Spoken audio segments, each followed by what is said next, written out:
Hello and welcome back to Between the 20s. We have a very exciting episode today where we're going to be breaking down the top 10 quarterbacks by position for this upcoming fantasy football season. Amer, how are you feeling today? What's up? I'm pretty good. We're back at it. Back with the fantasy football videos after a short break. We are in it for this season. We're ready to bring all you guys the best fantasy knowledge that we can give you, and whatever Mike's going to give you. But yeah, I'm excited to get this season's officially kicked off. So looking forward to it. Let's get it. How about you, Bryce? Excited for the new season?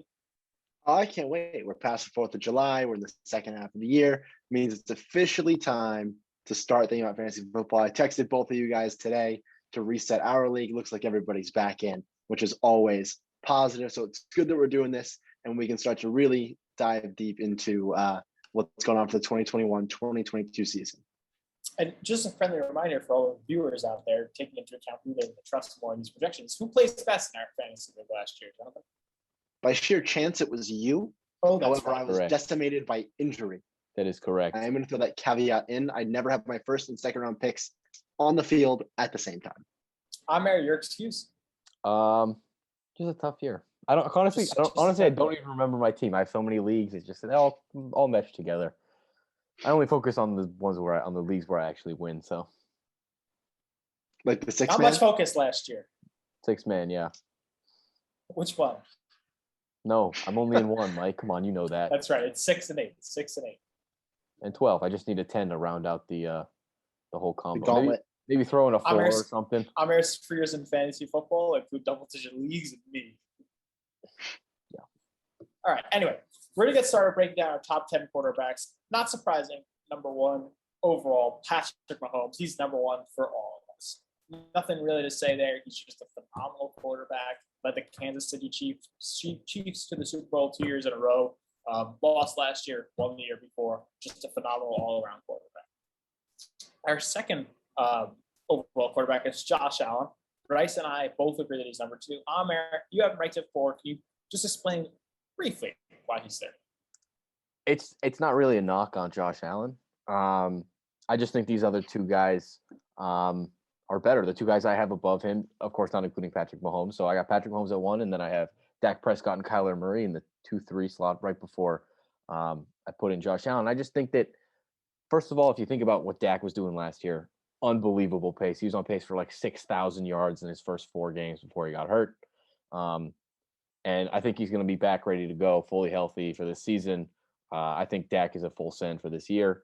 So he's going to pick up right where he left off. I don't think he's going to get 6,000 yards, but hey, maybe with the 17th game, who knows? But that's why I have Dak ahead. And I think Kyler is going to take a big leap this year. His 3rd year, they've added even more weapons. They've improved the offensive line for him. So he's primed. He's primed and ready for a big leap. If you remember, Josh Allen had a big leap last year. I think that Kyler, we might see something similar from Kyler Murray. So I got high expectations for Kyler Murray. Yeah, Kyler Murray is actually next up in our ratings at 3. Amer has him at 2. I have him at 3, and Bryce has him at 4. Bryce, why so low for you? Again, similar to what Amer was saying about Josh Allen. I had Josh Allen 2, Dak 3, and Kyler 4. My thing is just I believe Josh Allen's not even close. It's really a top tier of 2 guys, in my opinion, where it's Mahomes Allen, so that wasn't a contest. It really came down to Kyler and Dak. And like Amer said, Dak was on pace for something ridiculous last year. CeeDee Lamb is only going to be better. They have the line back and fully healthy. The defenses in the NFC East are, aside from the Giants, ironically, are not great, particularly in the secondary. So, and the ACL does not scare me. It's not a death sentence anymore, particularly for a relatively non-mobile quarterback. I think Dak is going to be all set for a huge year. Not a knock on Murray at all. Like Amer said, he has the weapons. So that's really more of a toss-up, whichever way you want to go. But I just think Dak is primed for a big year. Yeah, Dak's actually next up in our rankings at 4. I think you covered it pretty well, Bryce. But I want to get on to our number 5 overall player, and that is Lamar Jackson, who we have ranked relatively similarly. It's Amer and I have him at 5. Bryce has him at 6. But I think it's just worth the discussion of where is Lamar Jackson this season? Because we had an MVP season year 1, or at least 2 years ago. Last year, we have, I'd say, a disappointing season, but not necessarily a total letdown. He did pick it up at the end, had several good games. But how do we feel about him coming into this year? Amir, I'll let you start.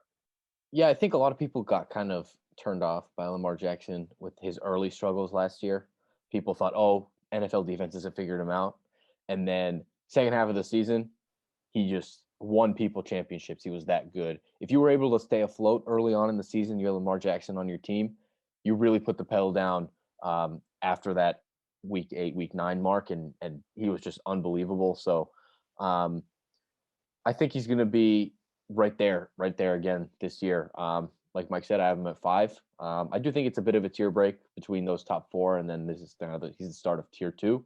But he's still unbelievable. The rushing floor for him is obviously probably the highest for quarterbacks, which keeps him from being from busting very often. So I like Lamar Jackson. Bryce, any further comments? I'm rated pretty well. We all know that I'm not a huge Lamar Jackson fan as a football player, but my reason for actually ranking him, you mentioned I had him at 6 instead of 5. It's actually not because of him, but because of the team around him. He doesn't have any weapons. He really doesn't. Miles Boykin's probably his best receiver. And their big offseason acquisition was Sammy Watkins. We know how that experiment has gone before. He was maybe the 3rd best receiver on the Chiefs. And there's nothing special about it. They have some 4-headed dragon in the backfield with J.K. Dobbins, Gus the Bus, whoever else is back there. They always pick someone off the scrap heap. So for me, it's one of the team around him that scares me rather than Lamar Jackson himself. But he's about as high as a floor as you can get, like Amr said, because of that rushing floor.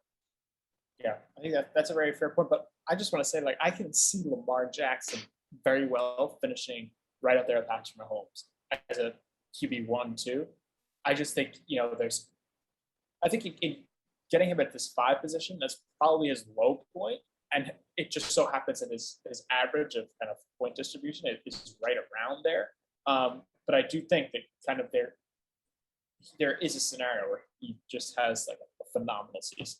Yeah, certainly a ton of upside. Yeah, so absolutely. he's an upside pick at 5 for sure. Next at 6, Justin Herbert. We all see him making a big leap this year. Or not even a big leap, but really just kind of maintaining that performance that he had last year as a rookie.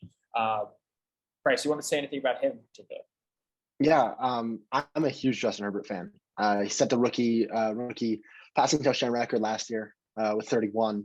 He's only going to get better from there. The defenses in the AFC West are atrocious across the board. Keenan Allen is, in terms of safety blankets, top in the league. Guy doesn't drop the ball. I only see Justin Herbert getting better. Austin Eckler's receiving back out of the backfield, which automatically rises Herbert's floor a little bit. He has no real rushing ability, which honestly doesn't concern me all that much. The guy's a true pocket passer and he can air it out. I think he's going to have a massive, massive year as the Chargers vie for a playoff spot for the first time in a while. Yeah, I should say Bryce has him at 8. Amir puts Russell Wilson and Aaron Rodgers before him. Amir, can you give a good justification for that? Yeah, I have both Aaron Rodgers and Russell Wilson just a little bit higher. I think just because they're a little bit safer. But although Aaron Rodgers could be anywhere, but I think actually wherever Aaron Rodgers is, he'll still be money for fantasy. I think Herbert is an upside pick. You saw what he could do last year. He was excellent last year, which is why we all have him inside our own top 8. So I love Justin Herbert this year. He's got the weapons. Although we did lose Hunter Henry, I guess they added what's his name, Jared Cook from the Saints via free agency. So kind of even trade there. So yeah, I think Justin Herbert's primed for a big year. But like I said, I think these other guys are just a little bit safer, which is why I go towards them just a little bit. That's definitely understandable. And I also should say the Lamar Jackson hater had Lamar Jackson behind Justin Herbert as well. So thanks for that, Bryce. At 7, we have Russell Wilson. Lots happened with Russell Wilson. There's a point this offseason where everybody thought he was going to leave Seattle, but he has stayed. Amir has him ranked at 6th. I have an 8. Bryce has him at 7. Bryce, can you tell us a little bit about Russell Wilson heading into the season? What you're expecting from him? Yeah, he's an interesting player because there are question marks. He came out of the gate so hot at the beginning of last year. Just Russ was cooking, all the Russ MVPs, all the slogans you saw on social media. And then very, very quickly he cooled off. So he's an interesting player because he is streaky, even though he feels like a consistent player. The big thing for me with Russell Wilson is that you know what you're going to get, right? He's Russell Wilson. At the end of the day, you're getting a set it and forget it QB1 every single time. And he does have Tyler Lockett out there, and Tyler Lockett is a walking touchdown. So it's going to be interesting to see. DK Metcalf is set for another huge step forward. We'll get to that in our wide receiver show. So Russell Wilson, you guys are talking about Lamar Jackson being a value pick. I could see Russell Wilson, if they really commit to the passing game, especially with Chris Carson's injury history, he could be in line for a huge year. But at the very worst, you're getting a guy who you know who you have, right? You have a perennial MVP candidate who's going to give you a great fantasy floor. Yeah, I think that's very well said. And I agree entirely. And then at 8, we have Aaron Rodgers, the current Green Bay Packers quarterback, for how much longer we can all question. Amir, we heard your take on Aaron Rodgers a little bit. Bryce, we'll go back to you. Can you give us a little bit of your thoughts on Aaron Rodgers? The Packers, kind of in general, are the hardest team to rank fantasy-wise this year, as expected, right? You're talking about MVP Aaron Rodgers. You don't know where he's going to go. You kind of have to take everything into account. If Aaron Rodgers comes out and says, I'm going to play for the Packers this year, he goes way higher than 8. The guy was absurd last year. I probably toss him in right around Lamar Jackson, Justin Herbert, Dak Prescott in that 4, 5, 6 range. Ranked 3 last year. Yeah, third best points. Yep. So, but it's gonna be a question if he does play. He's been off in Hawaii with his fiance, so he's not at OTAs. It doesn't look good right now. Devontae Adams does have his back. You said that in the media, but it's an interesting player where. Right now, we're having him ranked. If you drafted super early, because I do know some people draft in late July. If you do draft super early, draft with caution. But once and if he does say I'm playing, he shoots way up this list. Yeah, I definitely think that's a good take. And then next we have Tom Brady at 9. Do you think that this is a new tier now? We just don't spoil anything, but we have Tom Brady at 9. And Joe Burrow at 10 here. Is this a different tier for you guys? Yeah, I smell a bit of a tier break here, although I will say I really, really like Tom Brady this year. Oh, here we go. The guy in New England likes Tom Brady. Yeah, we got this. We've seen this. Tom Brady lovers in New England are dwindling with the more he wins. The more he wins, the less fans he has up here in Boston. But I think if you just look at the past history of Bruce Arians teams and Bruce Arians quarterbacks in year 1, they tend to struggle and they tend to have a tough time with the playbook.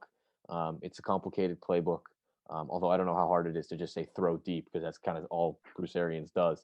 But it just seems like it's a complicated playbook. You actually saw that a little bit early on. Last season, Tom Brady struggled a bit, but he got back on. And last year, threw 40 touchdowns. This season, I'm expecting probably at least 40 touchdowns.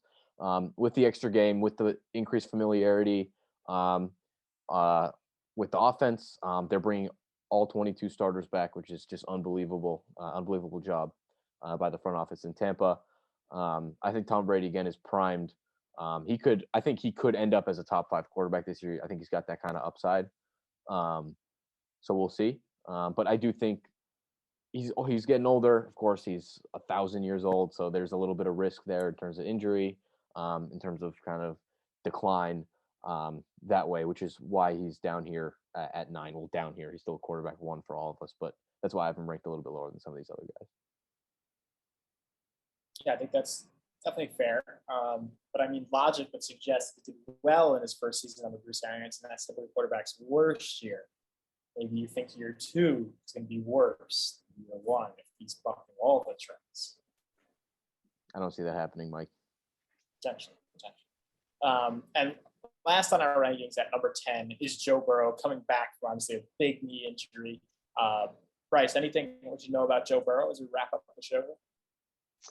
The only thing I can say is that if the line can keep him on his feet, this guy can be a top 5 quarterback in fantasy. No question. Jamar Chase is out there. Tyler Boyd is a lot like, in my opinion, Keenan Allen. He just provides that safety blanket. T. Higgins had a huge year with Joe Burrow. It's going to be a question if he can stay on his feet. Because if he can, it's going to be dangerous. They took a risk taking Jamar Chase over Penei Sewell. But they must trust Jonah Williams to be the left tackle. He's back and fully healthy, so we'll get to see what happens. I love Joe Burrow as a football player, and I love him as a kind of value play late in your draft because he's a guy that can explode if the team around him can play him. Right. That Yeah, wraps if I up just our- one thing on Joe Burrow. Amir- Come on, Mike, you trying Amir's to cut got me a Joe off, Burrow. Mike. I wasn't cutting you off. I was surprised. I mean, No, I mean just more the way commentary on Joe I Burrow is always see good. Joe Burrow this year is if I draft him on my team, I'll be both excited and terrified out of my skin because they did not, as Bryce mentioned, they didn't draft the offensive line and they didn't draft Penei Sewell. They just went all out. Let's get him as many weapons as we can and see what happens. So I don't know. I'd be scared to draft him, but I think it'd be an extremely exciting season and very, very fun to watch. So I'm looking forward to Joe Burrow. For sure. All right, nothing further from either. No. Okay, just check. Who That just wraps missed the up- cut, Mike? What kind of guys just missed the cut? We just missed the cut. Just missing the cut. We have Matthew Stafford at 11 and Ryan Tannehill at 12. And notable because Tannehill was the number 7 quarterback last year. Love Ryan Tannehill Fantasy this year. points. Love him, but not enough to make. Let's see. He made your He top. made my 10. top 10. He just scooted Barely in. at 10. Just scooted in. Do you It's gonna be want a question if they throw enough. I just hand the rock to Henry 30 times, let him run. to But give a little it's got Ryan Julio Tannehill Jones now, defense? so who knows? You want me to? I can defend Ryan Tannehill. Yeah, I'll do that any day. NFL defenses can't defend Ryan Tannehill. I'll give a crack at it. Bryce, you're mentioning how they need to like pass more. I don't even think they have to. He was, as Mike said, quarterback 7 last year. And I know they lost a couple weapons. They lost Jonnu Smith. They lost Corey Davis, but they added, I don't know, Julio Jones, who's a machine. A.J. Brown's going to take another step forward, and he's someone we're going to talk about in a future video when we talk about wide receivers. But yeah, I just think if Ryan Tannehill does the same, even if he does a little bit worse than last season, he's going to end up as a quarterback 1. So I think he's really, really undervalued in terms of ADP. So he's actually a guy that I'm kind of targeting or thinking about targeting in drafts. Since I think he shows a lot of value in terms of drafting quarterbacks. All right, so that wraps up our top 10 quarterbacks of this 2021 NFL season. Check us out next time for Running Back.